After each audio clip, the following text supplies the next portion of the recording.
दोपहर का समय है। आज कितने ही दिनों के बाद सूर्य का दर्शन हुआ। यद्यपि इस 5 घंटे के दिन में उसके तेज में तीक्ष्णता नहीं है, तो भी बादल, बर्फ, कोहरे और झंझा से रहित इस समय चारों ओर फैलती सूर्य की किरणें देखने में मनोहर और स्पर्श से मन में आनंद का संचार करती हैं। चारों ओर का दृश्य सघन नील नभ के नीचे पृथ्वी कर्पूर सी श्वेत हिम से आच्छादित है। 24 घंटे से हिमपात न होने के कारण दानेदार होते हुए भी हिम कठोर हो गया है। ये हिमवसना धरती दिगंत व्याप्त नहीं है, बल्कि यह उत्तर से दक्षिण की ओर कुछ मील लंबी रुपहली टेढ़ी मेढ़ी रेखा की भांति चली गई है, जिसके दोनों किनारों की पहाड़ियों पर काली विनपंक्ति है।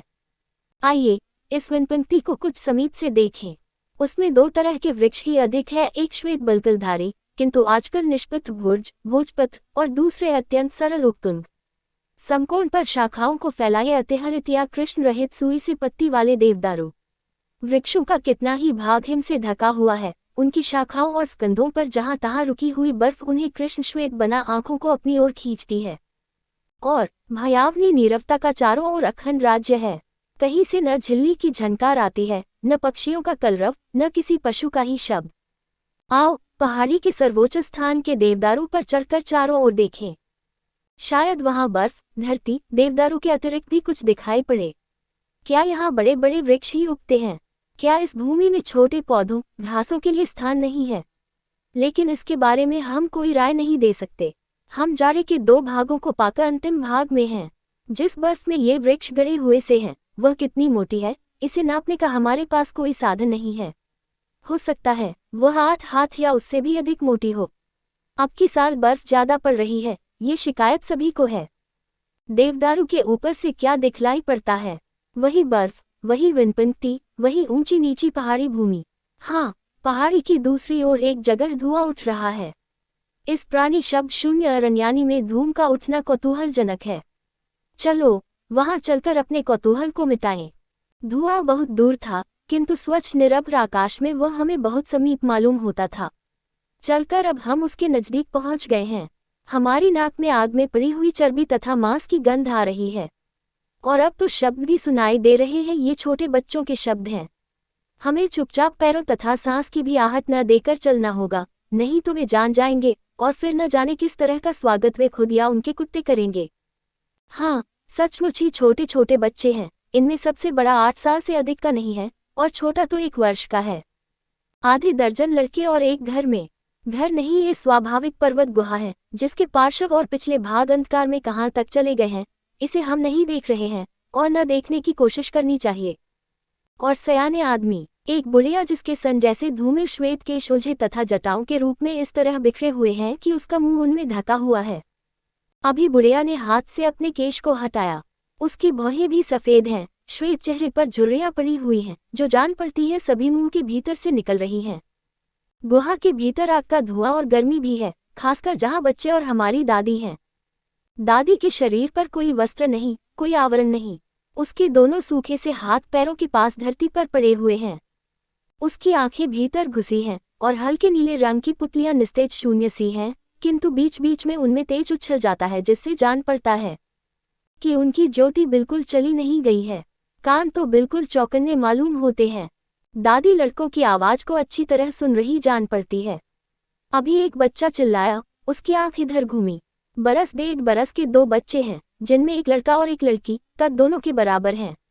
दोनों के केश जरा सा पीलापन लिए सफेद हैं, बुढ़िया की भांति, किंतु ज्यादा चमकीले, ज्यादा सजीव। उनका शरीर पीवा पुष्ट, अरुण गौर, उनकी आंखें विशाल, पुतलियां घनी नीली। लड़का चिल्ला रो रहा है, लड़की खड़ी एक छोटी हड्डी को मुंह में डाले चूस रही है। दादी ने बुढ़ापे के कंपित स्वर में कहा, अगिन, यहाँ आ अगिन। दादी यहाँ। अगिन उठ नहीं रहा था। उस समय एक 8 बरस के लड़के ने आकर उसे गोद में ले दादी के पास पहुंचाया। इस लड़के के केश भी छोटे बच्चे के से ही पांडु श्वेत हैं, किंतु वे अधिक लंबे हैं, उनमें अधिक लंठें पड़ी हुई हैं। उसके आपादनग्न शरीर का वर्ण भी वैसा ही गौर है, किंतु वह उतना पीवा नहीं है और उसमें जगह जगह काली मैल लिपटी हुई है। बड़े लड़के ने छोटे बच्चे को दादी के पास खड़ा कर कहा, दादी। रोचना ने हड्डी छीनी। अगिन रोता। लड़का चला गया। दादी ने अपने सूखे हाथों से अगिन को उठाया। वह अब भी रो रहा था। उसके आंसुओं की बहती धारा ने उसके मैले कपोलों पर मोटी अरुण रेखा खींच दी थी। दादी ने अगिन के मुंह को चूम पुचकार कर कहा, अगिन मत रो, रोचना को मारती हूँ, और एक हाथ को नंगी किंतु वर्षों की चर्बी से सिक्त फर्श पर पटका। अगिन का ऊँ अब भी बंद न था और न बंद थे आंसू। दादी ने अपनी मैली हथेली से आंसुओं को पोंछते हुए अगिन के कपोलों की अरुण पंक्ति को काला बना दिया। फिर रोते अगिन को बहलाने के लिए सूखी चमड़े के भीतर झलकती हुई ठठरियों के बीच कुम्हरिए की सूखी बेतिया की भांति लटकते चरमे स्तनों को लगा दिया। अगिन ने स्तन को मुंह में डाला, उसने रोना बंद कर दिया। उसी समय बाहर से बातचीत की आवाज आने लगी। उसने शुष्क स्तन से मुंह खींचकर ऊपर झांका। किसी की मीठी सुरीली आवाज आई, अगिन। अगिन फिर रो उठा। दो जनियों स्त्रियों ने सिर पर लादे लकड़ी के गट्ठर को एक कोने में पटका। फिर एक रोचना के पास और दूसरी अगिन के पास भाग गईं। अगिन ने और रोते हुए माँ कहा। माँ ने दाहिने हाथ को स्वतंत्र रखते हुए दाहिने स्तन के ऊपर साही के कोटे से गुंथे सफेद बैल के सरोंग चमड़े को खोलकर नीचे रखा। जाड़े की भोजन कृच्छ्रता के कारण उसके तरुण शरीर पर मांस कम रह गया था, तो भी उसमें असाधारण सौंदर्य था। उसके लाल मैल छुटे कपोल की अरुण श्वेत छवि, ललाट को बचाते बिखरे हुए लट विहीन पांडु श्वेत केश, अल्पमांसल पृथुल वक्ष पर गोल गोल श्यामल मुखस्तन, अनुदर कृशकटी, पुष्ट मध्यम परिमाण नितंब, पेशीपूर्ण बर्त्रल जंघा, श्रमधावन परिचित हलाकार पेंडुली। उस अष्टादशी तरुणी ने अगिन को दोनों हाथों में उठाकर उसके मुख, आंख और कपोल को चूमा। अगिन रोना भूल चुका था। उसके लाल होठों में से निकलकर सफेद देनतुलियां चमक रही थीं। उसकी आंखें अर्धमुद्रित थीं, गालों में छोटे छोटे गड्ढे पड़े हुए थे। नीचे गिरे वृषभ चर्म पर तरुणी बैठ गई और उसने अगिन के मुंह में अपने कोमल स्तनों को दे दिया। अगिन अपने दोनों हाथों से पकड़े स्तन को पीने लगा। इसी समय दूसरी नग्न तरुणी भी रोचना को लिए पास आकर बैठ गई। उनके चेहरे को देखने से ही पता लग जाता था कि दोनों बहनें हैं। गुहा में उन्हें निवृत्त बातचीत करते छोड़ हम बाहर आ देखते हैं। बर्फ पर चमड़े से ढके बहुत से पैर एक दिशा की ओर जा रहे हैं। चलो उन्हें पकड़े हुए जल्दी जल्दी चलें। अभी वह पग पंक्ति तिरछी हो पार वाली पहाड़ी के जंगल में पहुंची। हम तेजी से दौड़ते हुए बढ़ते जा रहे हैं, किंतु ताजी पद पंक्ति खत्म होने को नहीं आ रही है। हम कभी श्वेत हिमक्षेत्र में चलते हैं, कभी जंगलों में ही पहाड़ी की रीढ़ को पार कर दूसरे हिमक्षेत्र दूसरे पार्वत्य वन को लांघते हुए बढ़ते हैं। आखिर नीचे की ओर से एक वृक्षहीन पहाड़ी की रीढ़ पर हमारी नजर पड़ी। वहां नीचे से उठती श्वेत हिमराशि नील नभ से मिल रही है, और उस नील नभ में अपने को अंकित करती हुई कितनी ही मानव मूर्तियां पर्वत पृष्ठ की आड़ में लुप्त हो रही हैं। उनके पीछे नीला आकाश न होता तो निश्चय ही हम उन्हें न देख पाते।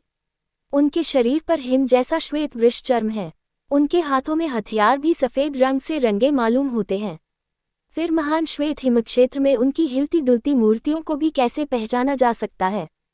और पास जाकर देखें, सबसे आगे सुपुष्ट शरीर की एक स्त्री है। आयु 40 और 50 के बीच होगी।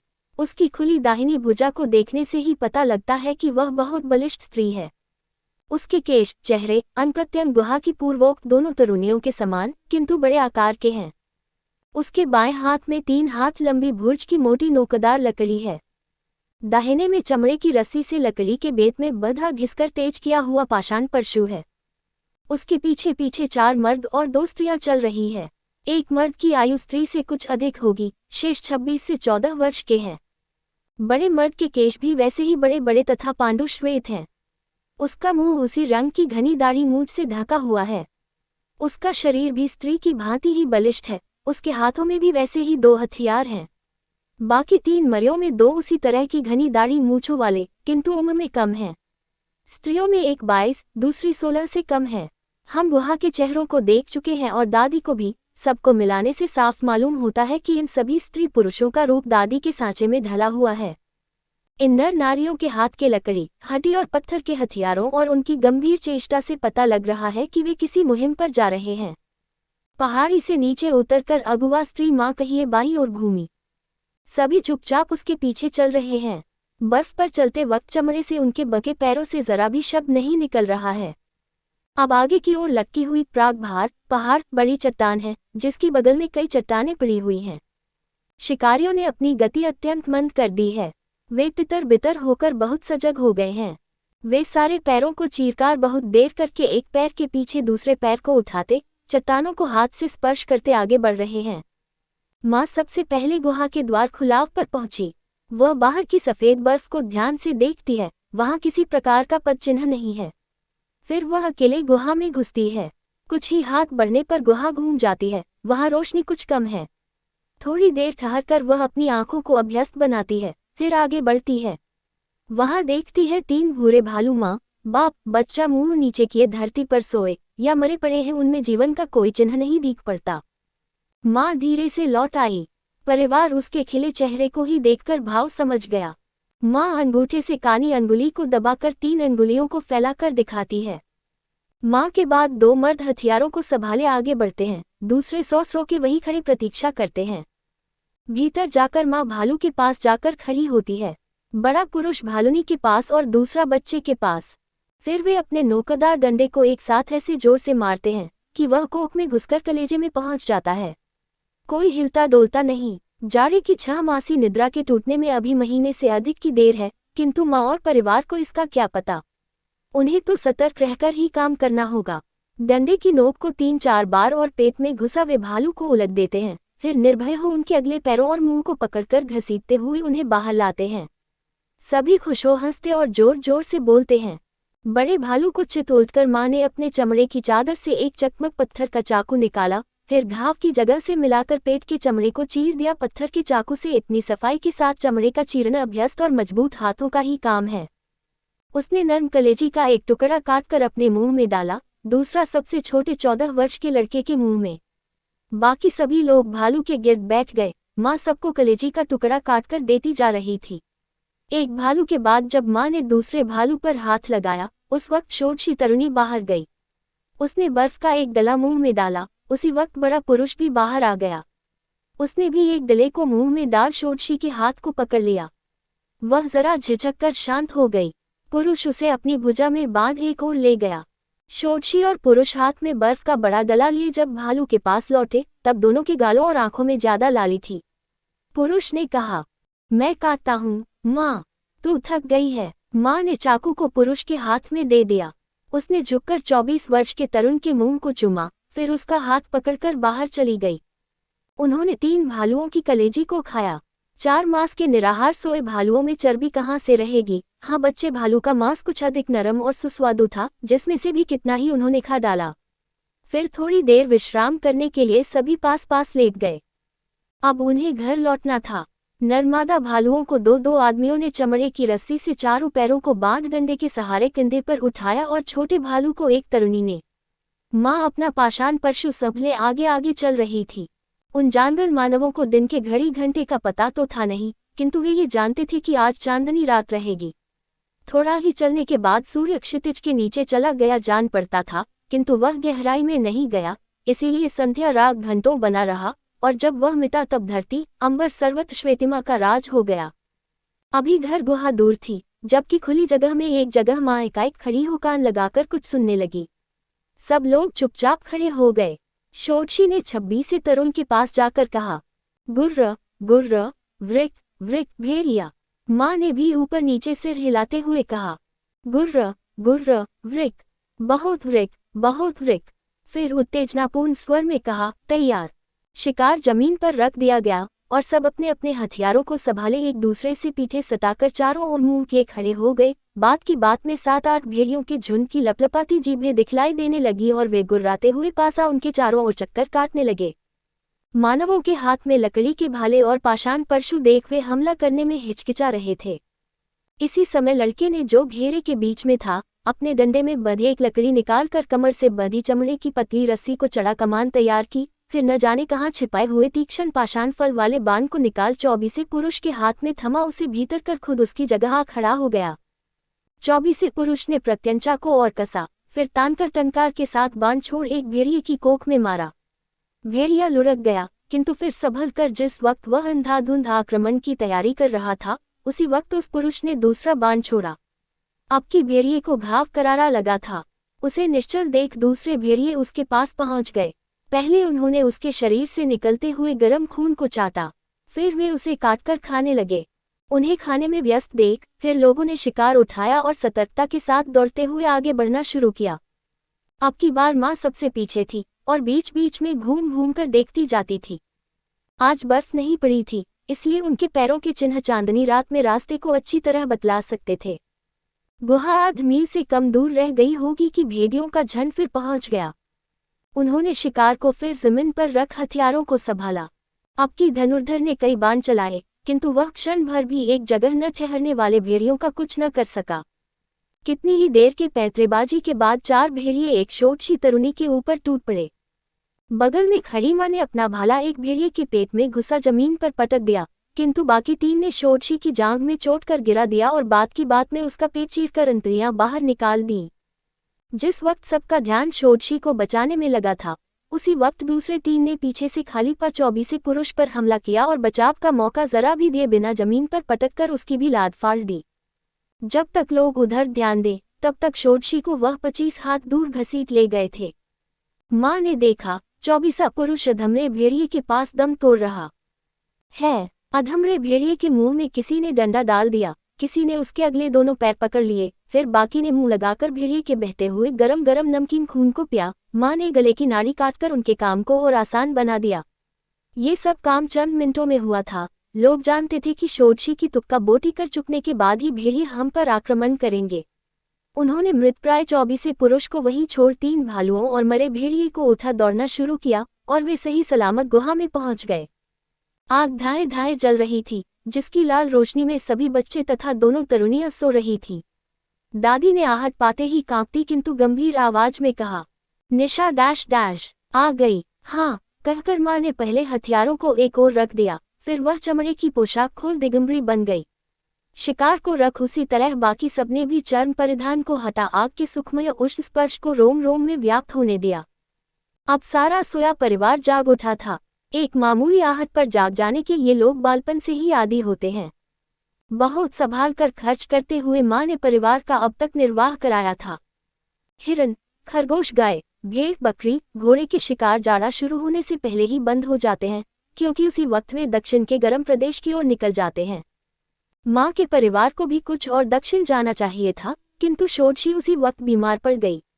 उस समय के मानव धर्म के अनुसार परिवार की स्वामिनी मां का कर्तव्य था कि एक के लिए सारे परिवार की जान को खतरे में न डाले, किंतु मां के दिल ने कमजोरी दिखलाई। आज उन्हें एक छोड़ 2 को खोना पड़ा। अभी शिकारों के लौटने में 2 महीने हैं, इस बीच में देखे और कितनों को देना होता है। 3 भालू और 1 भेड़िया में तो उनका जाड़ा नहीं कट सकता। बच्चे बड़े खुश थे, बेचारे खाली पेट लेटे हुए थे। मां ने पहले उन्हें भेड़िए की कलेजी काट काट कर दी। लड़के हप हप कर खा रहे थे। चमड़े को बिना नुकसान पहुंचाए उतारा।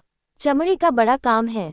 मांस काटकर जब दिया जाने लगा, बहुत भूख होने तो कुछ कच्चा ही खाया, फिर सबने आग के अंगार पर भून भून कर खाना शुरू किया। अपने भुने टुकड़ों में से एक गाल काटने के लिए मां की सभी खुशमद कर रहे थे। मां ने कहा, बस आज पेट भर खाओ, कल से इतना नहीं मिलेगा। मां उठकर गुहा के एक कोने में गई, वहां से चमड़े की फूली हुई झिल्ली को लाकर कहा, बस यही मधुसूरा है, आज पियो, नाचो, क्रीड़ा करो। छोटों को झिल्ली से घूट घूट करके पीने को मिला, बड़ों को ज्यादा ज्यादा नशा चढ़ आया। आंखें लाल हो आई। फिर हंसी का ठहाका शुरू हुआ। किसी ने गाना गाया। बड़े पुरुष ने लकड़ी से लकड़ी बजानी शुरू की। लोग नाचने लगे। आज वस्तुतः आनंद की रात थी। मां का राज्य था, किंतु वह अन्याय और असमानता का राज्य नहीं था। बूढ़ी दादी और बड़े पुरुष को छोड़ बाकी सभी मां की संतानें थीं, और बूढ़ी के ही बड़ा पुरुष तथा मां बेटा बेटी थे, इसलिए वहां मेरा तेरा का प्रश्न नहीं हो सकता था। वस्तुतः मेरा तेरा का युग आने में अभी देर थी, किंतु हाँ, मां को सभी पुरुषों पर समान और प्रथम अधिकार था। अपने 24 पुत्र और पति के चले जाने से उसे अफसोस न हुआ हो, ये बात नहीं, किंतु उस समय का जीवन अतीत से अधिक वर्तमान विद्यमान की फिक्र करता था। मां के 2 पति मौजूद थे, तीसरा 14 साल तैयार हो रहा था। उसके राज्य के रहते रहते बच्चों में से भी न जाने कितने पति की अवस्था तक पहुंच सकते थे। मां 26 को पसंद करती थी, इसलिए बाकी 3 तरुणियों के लिए एक व 50 पुरुष ही बचा हुआ था। जाड़ा बीतते बीतते दादी एक दिन सदा के लिए सोई पड़ी मिली। बच्चों में से 3 को भेड़िए ले गए और बड़ा पुरुष बर्फ पिघलने पर उमड़ी नदी के प्रवाह में चला गया। इस प्रकार परिवार 16 की जगह 9 का रह गया। 3 बसंत के दिन थे। चिरमृत प्रकृति में नवजीवन का संचार हो रहा था। 6 महीने से सूखे बुर्ज वृक्षों पर दूसरे पत्ते निकल रहे थे। बर्फ पिघली, धरती हरियाली से ढकती जा रही थी। हवा में वनस्पति और नई मिट्टी की भींगी भगी मादक गंध फैल रही थी। जीवनहीन दिगंत सजीव हो रहा था। कहीं वृक्षों पर पक्षी नाना भांति के मधुर शब्द सुना रहे थे, कहीं झिल्ली अनवरत शोर मचा रही थी, कहीं हिम द्रवित प्रवाहों के किनारे बैठे हजारों जल पक्षी कृमि भक्षण में लगे हुए थे, कहीं कलहंस प्रणय क्रीड़ा कर रहे थे। अब इन हरे पार्वत्य वनों में कहीं झुंड के झुंड हिरन कूदते हुए चरते दिखलाई पड़ते थे, कहीं भेड़ें, कहीं बकरियां, कहीं बारहसिंगे, कहीं गायें, और कहीं इनकी घात में लगे हुए चीते दुबक कर बैठे हुए थे, और कहीं भेड़िए। जाड़े के लिए अवरुद्ध नदी के प्रवाह की भांति एक जगह रुक गए मानव परिवार भी अब प्रवाहित होने लगे थे। अपने हथियारों, अपने चमड़ों तथा अपने बच्चों को लादे गृह अग्नि को संभाले अब वे खुली जगहों में जा रहे थे। दिन बीतने के साथ पशु वनस्पतियों की भांति उनके भी शुष्क चर्म के नीचे मांस और चर्बी के मोटे स्तर जमते जा रहे थे। कभी उनके लंबे केश वाले बड़े बड़े कुत्ते भेड़ या बकरी पकड़ते, कभी वे स्वयं जाल, बाण या लकड़ी के भाले से किसी जंतु को मारते। नदियों में भी मछलियां थीं, और इस वोल्गा के ऊपरी भाग के निवासियों के जाल आजकल कभी खाली बाहर नहीं आते थे। रात में अब भी सर्दी थी, किंतु दिन गर्म था, और निशा परिवार, माँ का नाम निशा, आजकल कई दूसरे परिवारों के साथ वोल्गा के तट पर पड़ा हुआ था। निशा की भांति ही दूसरे परिवारों पर भी उनकी माताओं का शासन था, पिता का नहीं। वस्तुतः वहां किसका पिता कौन है, ये बतलाना असंभव था। निशा को 8 पुत्रियां और 6 पुत्र पैदा हुए, जिसमें 4 लड़कियां और 3 पुत्र अब भी उसकी 55 वर्ष की अवस्था में मौजूद हैं। इनके निशा संतान होने में संदेह नहीं, क्योंकि इसके लिए प्रसव का साक्ष्य मौजूद है। किंतु उनका बाप कौन है, इसे बताना संभव नहीं है। निशा के पहले जब उसकी माँ बूढ़ी दादी का राज्य था, तब बूढ़ी दादी उस वक्त प्रौढ़ा के कितने ही भाई पति, कितने ही पुत्र पति थे, जिन्होंने कितनी ही बार निशा के साथ नाचकर गाकर उसके प्रेम का पात्र बनने में सफलता पाई थी। फिर स्वयं रानी बन जाने पर निशा की निरंतर बदलती प्रेमाकांक्षा को उसके भाई या सयाने पुत्र ठुकराने की हिम्मत नहीं रखते थे। इसीलिए निशा की जीवित 7 संतानों में किसका कौन बाप है, ये कहना असंभव है। निशा के परिवार में आज वही सबसे बड़ी बूढ़ी और प्रभुताशालिनी भी है। यद्यपि यह प्रभुता देर तक रहने वाली नहीं है। वर्ष 2 वर्ष में वह स्वयं बूढ़ी दादी बनने वाली है, और तब सबसे बलिष्ठ निशा पुत्री लेखा का राज्य होने वाला है। उस वक्त लेखा की बहनों का उससे झगड़ा जरूर होगा। जहां हर साल परिवार के कुछ आदमियों को भेड़िए या चीते के जबड़ों, भालू के पंजों, बैल के सींगों, वोल्गा की बाड़ों की भेंट चढ़ना है, वहां परिवार को क्षीण होने से बचाना हर रानी माता का कर्तव्य है। तो भी ऐसा होता आया है। लेखा की बहनों में से 1 या 2 अवश्य स्वतंत्र परिवार कायम करने में समर्थ होंगी। ये परिवार वृद्धि तभी रुकती यदि अनेक वीर के एक क्षेत्र होने की भांति अनेक रज का भी एक वीर क्षेत्र होता। परिवार की स्वामिनी निशा अपनी पुत्री लेखा को शिकार में बहुत सफल देखती है। वह पहाड़ियों पर हरिणों की भांति चढ़ जाती है। उस दिन एक चट्टान पर बहुत ऊंचे ऐसी जगह एक बड़ा मधुछत्र दिखाई पड़ा, जहां रीछ मधुवत भी उसे खा नहीं सकता था। लेकिन लेखा ने लट्ठे पर लट्ठे बांधे, फिर छिपकली की भांति सरकते रात को उसने मशाल से छत्ते को विषैली बड़ी बड़ी मधुमक्खियों को जलाकर उसमें छेद कर दिया। नीचे के चमड़े के कुप्पे में 30 सेर से कम मधु नहीं गिरा होगा। लेखा के इस साहस की तारीफ सारा निशा परिवार ही नहीं, पड़ोसी परिवार भी कर रहा था। किंतु निशा उससे संतुष्ट नहीं थी। वह देख रही थी, तरुण निशा पुत्र जितना लेखा के इशारे पर नाचने के लिए तैयार है, उतना उसकी प्रार्थना को सुनना नहीं चाहते, यद्यपि वे अभी निशा की खुल्लम खुल्ला अवज्ञा करने का साहस नहीं रखते। निशा कितने ही दिनों से कोई रास्ता सोच रही थी। कभी उसे ख्याल होता लेखा को सोते में गला दबाकर मार दे, किंतु वही ये भी जानती थी कि लेखा उससे अधिक बलिष्ठ है, वह अकेली उसका कुछ भी नहीं बिगाड़ सकती। यदि वह दूसरे की सहायता लेना चाहे, तो क्यों कोई उसकी सहायता करेगा। परिवार के सभी पुरुष लेखा के प्रणय पात्र, कृपा पात्र बनना चाहते थे। निशा की पुत्रियां भी मां का हाथ बटाने के लिए तैयार न थीं, वे लेखा से डरती थीं। वे जानती थीं कि असफल होने पर लेखा बुरी तरह से उनके प्राण लेगी। निशा एकांत में बैठी कुछ सोच रही थी। एकाएक उसका चेहरा खिल उठा, उसे लेखा का परास्त करने की कोई युक्ति सूझ पड़ी। पहर भर दिन चढ़ आया था। सारे परिवार अपने अपने चमड़े के तंबुओं के पीछे नंगे लेटे या बैठे धूप ले रहे थे, किंतु निशा तंबू के सामने बैठी थी। उसके पास लेखा का 3 वर्ष का पुत्र खेल रहा था। निशा के हाथ में दोने में लाल लाल स्ट्रॉबेरी के फल थे। वोल्गा की धारा पास से बह रही थी, और निशा के सामने सीधे खड़े अरारतक ढालू जमीन थी।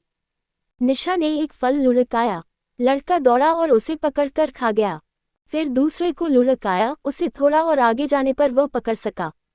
निशा ने जल्दी जल्दी कितने ही फल लुढ़का दिए, बच्चे ने उन्हें पकड़ने के लिए इतनी जल्दी की कि एक बार उसका पैर अरार से फिसल गया और वह धम्म से वोल्गा की तेज धार में जा गिरा। निशा वोल्गा की ओर नजर दौड़ाए चीख उठी। कुछ दूर पर बैठी लेखा ने देखा। पुत्र को न देख वह धार की ओर झपटी। उसका पुत्र धार में अभी नीचे ऊपर हो रहा था। उसने छलांग मारी और पुत्र को पकड़ लेने में सफल हो गई। बहुत पानी पी जाने से बच्चा शिथिल हो गया था। वोल्गा का बर्फीला जल शरीर में कांटे की तरह चुभ रहा था। लेखा को धार काटकर किनारे की ओर बढ़ना मुश्किल था। उसके एक हाथ में बच्चा था, दूसरे हाथ और पैरों से वह तैरने की कोशिश कर रही थी। उसी वक्त अपने गले को उसने किसी के मजबूत हाथों में फंसा देखा। लेखा को अब समझने में देर न लगी। वह देर से निशा की बदली हुई मनोवृत्ति को देख रही थी। आज निशा अपने राह के इस कांटे लेखा को निकालना चाहती है। लेखा अब भी निशा को अपना बल दिखला सकती थी, किंतु उसके हाथ में बच्चा था।